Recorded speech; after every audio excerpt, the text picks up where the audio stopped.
Euzu billahi mineşşeytanirracim. Bismillahirrahmanirrahim. Elhamdülillahi rabbil alamin ve salatu vesselamu ala rasulina Muhammed ve ala alihi ve ashabihi ecmaîn. Amma ba'd. Selamun aleyküm saygılı cemaat-i muslimin. İnşallah Yüce Rabbimizin lütfunuyla hoş bir mevsimge yakınlaştık. 3 aylarının içindemiz ve endi inşallah bugün akşam Ramazan, mübarek Ramazan ayı başlayacak inşallah. Bugün akşam birinci teravih namazı kılınacak ve sabahında biz endi birinci oraza tutmak için birinci olarak temçitke sahurga duracakmız inşallah. Ramazan ayının bereketinin bütün Müslüman dünyasının havası değişi. Yüce Rabbimiz her birimizge ayrı ayrı ve bütün ümmetimizge, Kırım Müslümanlarına, dünya Müslümanlarına Ramazan ayının hayırlarga vesile olmasını, mübarek olmasını nasip eylesin. Amin. Hepimiz bilemiz ki Ramazan ayı farz oraza tutulgan bir aydır. Kur'an, Yüce kitabımız Kur'an-ı Kerim'de Peygamberimiz Muhammed Mustafa sallallahu aleyhi ve sellem'nin hadislerinde oraza tutulmak gerek olğanı hakkında bizge buyurula, onun mükafatı hakkında buyurula.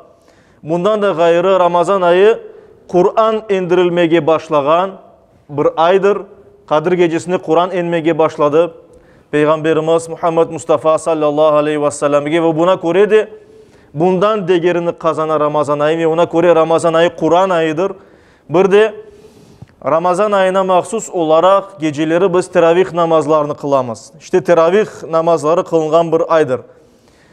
Buna ilave olarak da bilemiz ki Ramazan ayı bütün savaplı işlerimiz, ibadetlerimiz kat kat savap getirgen bir aydır. Mübarek bir mevsimdir ve günahlarımız daha ziyade günah getirgeni bir aydır elbet. İşte Yüce Rabbimiz orazanı bizge emir etip böyle buyura. Bakara suresinin 183. ve daha sonraki ayetlerinde Ya eyyühellezine amenu, ey iman etken kimseler, müminler, kutibe aleykumus-siyam, sizge oraza tutmak yazıldı, yani farz etildi. Kema kutibe alellezine min qablikum, sizden evvelki halklarga, evvelkilerge farz etilgeni gibi. Leallekum tettakun, belki de siz Allah'tan sakınırsınız. Eyyamen ma'dudat, oraza belli günlerdir. Yani farz etilgen, yazılgan, baş yazımız olgan oraza, işte o belli günlerde tutula. Ve devamında buyurula. Şehru Ramazan, bu Ramazan ayıdır. Ellezî unzile fîhil Kur'an, bu ayda Kur'an indirildi.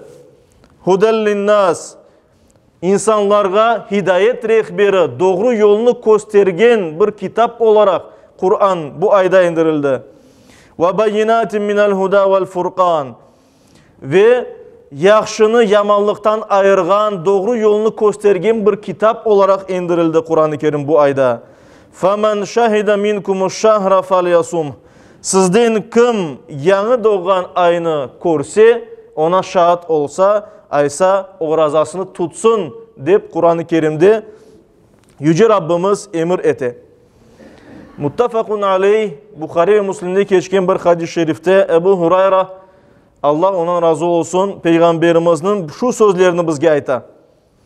İza ca'e Ramazan, Ramazan ayı gelgende futtihat ebvabul cenneh, cennetin kapıları açıla. Ve gullikat ebvabun nar, ateşinin, yani cehennem ateşinin kapıları kapatıla. Ve suffidatiş şeyatin, şeytanlar ise zincirlerle baylana. Bizim ezeli düşmanımız, her vakit bizni yoldan urmağa tırışkan bu varlıklar, şeytanlar ve büyük şeytan zincirlarga urula ve bizge endi yoldan şaşırtıp olamay. Büyük bir imkandır bizler için elbet. Ve elbette Ramazan'a tutulgan oraza İslam'ın 5 temelinden birisidir.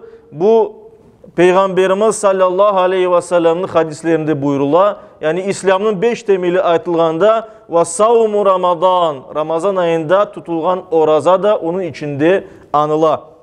İşte Oraza sözü nedir? Arapça aslında biz bilemiz savm ya da sıyam sözleri kullanıla. Bizim tilimizde olan oraza sözü bu Farsçadan kelgen bir söz. Ne için? Çünkü bizim ecdatlarımız İran halklarından İslam dinini kabul ettiler. Ve ona göre de bizde çok böyle İran tilinden olan, Fars tilinden olan terminler var dinin alakalı olarak. İşte oraza Farsça kunluk rızk demek. Yani bir kunge Allah-u Teala tarafından verilgen bir rızık deyip aytıla. Ve onun manası Arapça savm sözünün manası olganı gibi bir şeyden uzaklaşmak ve özünü tutmaktır. Dini noktayı nazarından oraza nedir? Oraza niyet etip tan atmasından başlap güneşin kavuşmasına kadar orazanı bozgan şeylerden uzak olmak.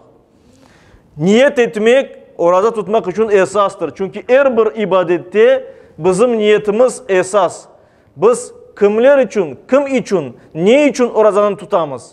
Bunu belgilemek gerekmez yüreğimizde. Allah için yapsak inşallah bizge onun savabı gelir.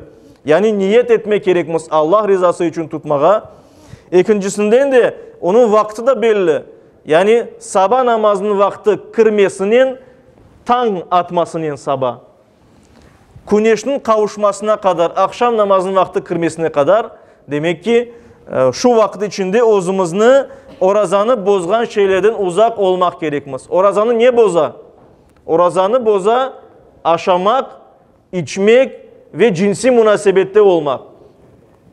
Bunlar eğer yapılsa oraza bozulur. Ama bunun beraber şeklinin oraza bozulmasa da eğer biz günah şeyler yapsak, yalan aytsak, bir şeyler uydursak, haram şeyler yapsak o da bizim orazamızı bozar. Ama şeklini değil de onun savabını aşağı bitirir.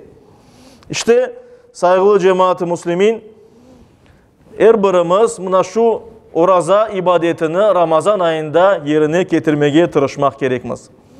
Onun vakti hakkında kaydan vakti belli. Zaten Kur'an-ı Kerim'de onun hakkında ayıtıla. Bakara suresinin 187. ayet-i kerimesinde Allah-u Teala böyle buyuruyor. Estaizu billah. وَكُلُوا وَشْرَبُوا Aşanız ve içiniz. Hatta yetabayyana lekumul khaytul abyadu minel khaytul aswad. Kara yip beyaz yipinden ayrılğanğa kadar. Ve sonra Allah-u Teala koşula minel fajr tangdan. Yani endi her şey görünmeye başlağına tan ağırganda o vakitka kadar deyip Yüce Rabbimiz buyura. Yani o managa gelmeyi ki barıp yürümek gerek kara iple beyaz iple o manada değil. Yani mecazi manada bunda gece işte tan atkan malı yani endi beyazlaşıp olgan bir vakit geceden ayrılganda o vakit toktatmak gerek orazan tutmağa şu şekilde buyura. Peygamberimiz sallallahu aleyhi ve sellem ise hadislerde birçok hadis menbalarında geçen hadis-i şerifte buyurganı gibi Hazreti Bilal'ın ezanından Ummu Mektum'un ezanına kadar aşağınız içiniz diye buyura. Çünkü Hazreti Bilal gece vaktinde ezan okuyordu. Yani akşam vakti kırgindi. Ummu Mektum ise sabah ezanını okuyordu. Bu arada demek ki aşamağa içmek mümkün. Kunduz ise ve güneş çıkmadan evvel tan atkanda mümkün değildir. Oraza pek faziletli bir ibadettir. Onun birçok faydası var. Elbet biz orazanı bizge faydası keli sebebinin değil. Allah için tutamız. Allah rızası için tutamız. Ama Allah-u Teala hakimdir. Allah-u Teala bir şeyini emir etse onun mutlak bilgenimiz çok faydası vardır. Ve işte bilgenimiz faydalardan alimlerimiz bizge sıralap aytalar. Nasıl faydalar var orazadan? Bir kimse Allah için oraza tutsa ne kadar şeylerini kazana savaptan gayrı elbet. Oraza bütün farz ibadetlerde olganı gibi çok fayda getirmekte. Onlarına mümkün hem maddi hem manevi şekilde böyle bakmağa yani insanın ruhuna fayda getirir, insanın bedenine fayda getirir oraza ibadeti. Maddi taraftan baksak bizim bedenimizge nasıl faydası var? İşte oraza tutkan kimse onun sağlığı yerine otura. Sağlığı daha da güzel ola. Zaten bunu Peygamberimiz sallallahu aleyhi ve sellem hadislerinde buyurdu. Dedi ki sumu fatasihhu. Oruza tutunuz, sağlıklı olunuz. Sağlam olunuz diye Peygamberimiz sallallahu aleyhi ve sellem. Yani kim oruza tutsa o daha da sağlıklı olur inşallah. Manevi taraftan ruhumuzga eğer bakacak olsak oruza Müslümanın, müminin ahlakını güzelleştirir. Çünkü oruza ancak aşamaktan, içmekten, cinsi münasebetten uzak olmak değil. Bütün günahlardan, yamanlıklardan da uzaklaşmak, uzak olmak demektir.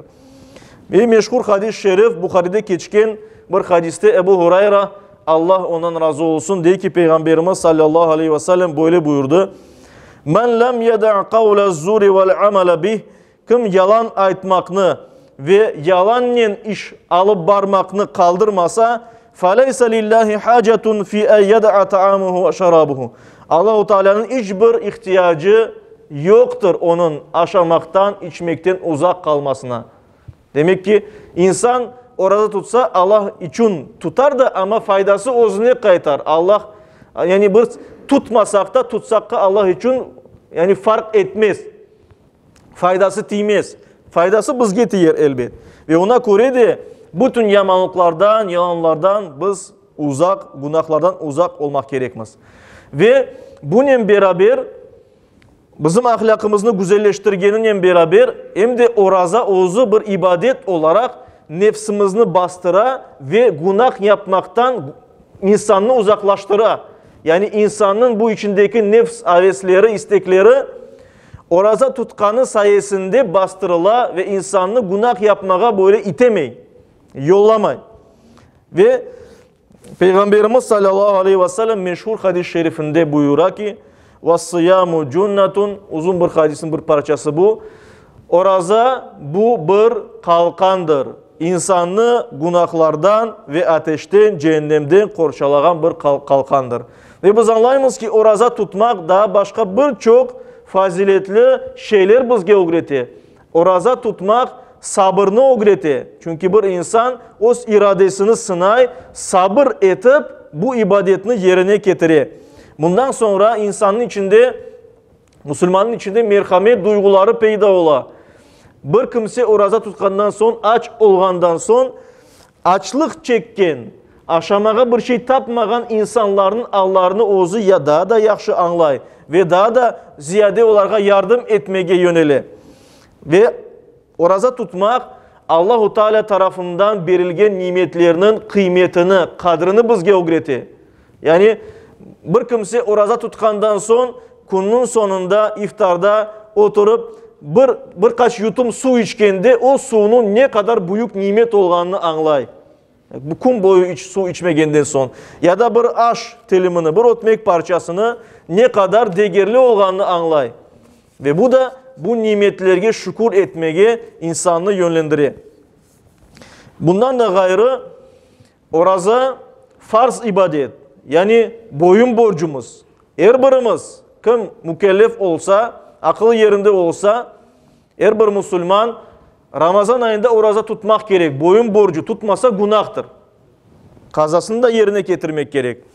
Ama eğer tutsa bu boyun borcumuzu yerine getirmekle beraber biz büyükten büyük ecir ve savap kazanamız. Muttafakun aleyh, Bukhari ve Müslim'de geçken diğer hadis menbalarında geçken bir hadiste Ebu Hurayra, Allah ona razı olsun, deyip ki Peygamberimiz sallallahu aleyhi ve sellem böyle ayette. Allah'ın adından aytıp Peygamberimiz böyle ayette. Allahu Teala, Yüce Rabbimiz Allah böyle ayette. Kullu amal ibni Adem lehu illa siyam. Adem oğlunun bütün amelleri onun içindir. Orazadan gayrı. Fa innehu li ve ana eczibi. Hiç şüphesiz oraza ibadeti benim içindir ve ben özüm onun mükafatını vereceğim diye Allahu Teala. Demek ki savabını Yüce Rabbimiz özü kat kat inşallah daha da ziyade verecektir.